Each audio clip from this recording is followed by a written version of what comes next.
Dear brothers, dear sisters, still alive in our hearts, the emotions of the words transmitted yesterday by our Pontiff. From He who is Father in the faith and who accompanies us on this path of sanctity. In this journey of redemption, to understand the will of God. In this land of love, Christmas is renewed every day. The more alive in our hearts is the desire to be reborn daily in the heart of that infant once again descended, for the salvation of all. And once again, sign of contradiction with the world. Once again Jesus here has descended for the ruin and the salvation of so many of Israel, of the new Israel. Just as then, in this land, we relive those holy emotions of the first Christmas of Christ.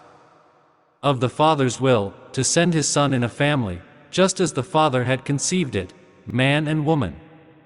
A humble woman, a humble man, but strong in faith of the Lord. They have welcomed the will of God. They welcomed it without hesitation. Joseph has not gone against the law, on the contrary he went beyond the narrow limits of the law, because Mary had not transgressed, had not committed sin, but had accepted the will of God, that was manifested to her heart, by answering yes, thy will be done.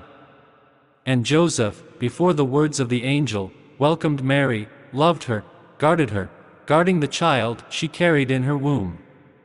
Guarding him until God wanted. Here is the union of that holy family, the sacred family, that must be an example for all of us, for all of our families. Fulcrum and founding cell of the Church, being the first domestic hearth, the first domestic church, that gave those fruits to that holy love. That living love made person. That Word incarnate, which has become flesh and is among us.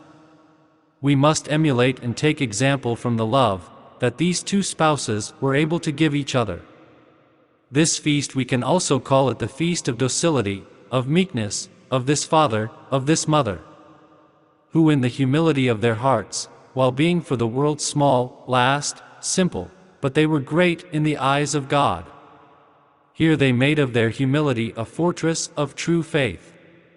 That fortitude that we must have, and that here in this land, thanks to this maiden, we have known.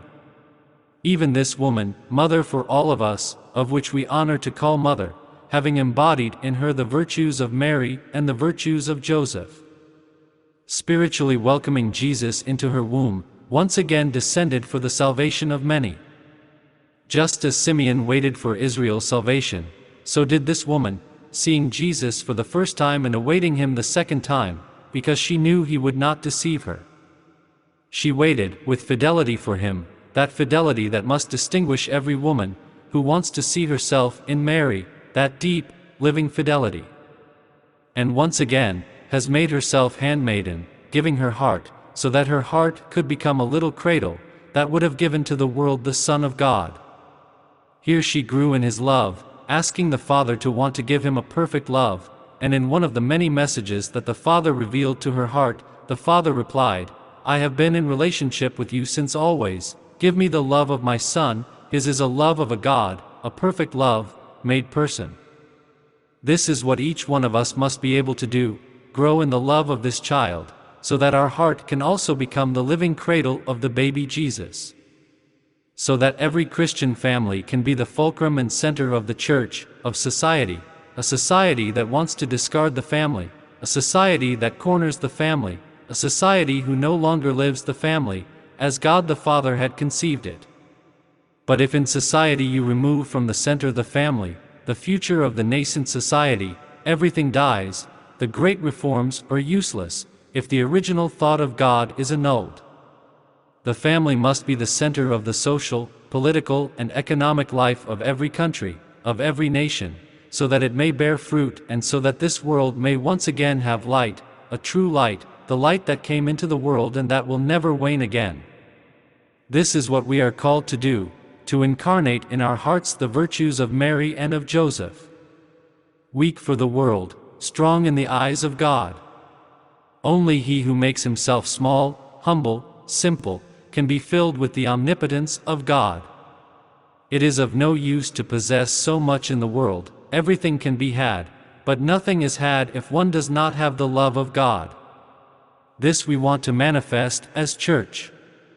And once again history has repeated itself and continues to repeat itself. Even then, Simeon lived in the temple, awaiting the salvation of Israel, the symbol of Jewish expectation, the symbol of the fear of God. But the Liberator arrived outside the temple, not far from the temple. Just as it happened in this little cradle, in this small handkerchief of land, the Son of God once again has descended out of the temple, not far from the temple, to refound his church, to restore order and holiness in this society, so that the virtues of docility, obedience, the virtues of docility, of obedience, fidelity, to the one and triune God might return to the center. Those who want to be great in the eyes of God, put into practice the virtues of Mary and the virtues of Joseph. And to all the young people, who want to have a place in this world, refer to the life of Jesus, who was a child, a boy, to become a man. In the eyes of the world he was the carpenter's son. But he was the Son of God, who gave his life, so that we could receive it in abundance. Be like he is, good, saint, just, to deserve already now the kingdom of God. So that for you, the world may be new, and may be proud to have you God-fearing young people, who want to make known the only faith that saves. The only great love, the only treasure that counts, to be in the world, but not of the world. To be for God, with God and in God. This with all my heart, I wish to you, as father, as minister, as husband, together with all the ministers of this church. So that we can express together, this great family, that wants manifest to the world, sanctity. That sanctity which the world has lost, that family union, that the world no longer recognizes, and that spiritual lightness, not made by great men, but by simple men, who want to put at the center the love of God. Be holy, know how to love each other between husband and wife, know how to transmit to your children all your love, just as Mary and Joseph have done, by guarding your fruits, making them grow in harmony, in sanctity, in education, so that together we can express, in unison, the only begotten Spirit that is life, in that perfect goodness that only the Father in this land came to replenish us, to give us, to fill us with his infinite love. Not words, but works, with our example, emulating the example of the sacred family, emulating this woman, who totally gave herself, so that the project of God could be realized, and so that the King of Kings, the Lord of Lords here descended, may, once again shepherd his flock, his remnant, the chosen people of God. Come all of you, who have lost the way. Take refuge in the heart of Mary, eternal Maiden, universal Mother, co-redemptrix, united to her redeeming Son, who gave his life and his infinite love, giving her heart, to guide all of us and all the people who want search and find, that love of a child, in his childhood, in his carefreeness, so that the freshness of the Christian faith can return to shine, no longer an old and stale faith, but a simple faith, young and alive, just as these young people, that want to live this cradle, are able to transmit. So that every young person can feel animated by the wisdom and the knowledge of God. So that all the called can answer, yes Lord, I love you Lord, I love you brother, and in the living brotherhood put at the center, the sacredness of the family and the sacredness of life, that this church will never sell out, whatever it costs, while being once again, ruin for many and salvation for many. And so be it.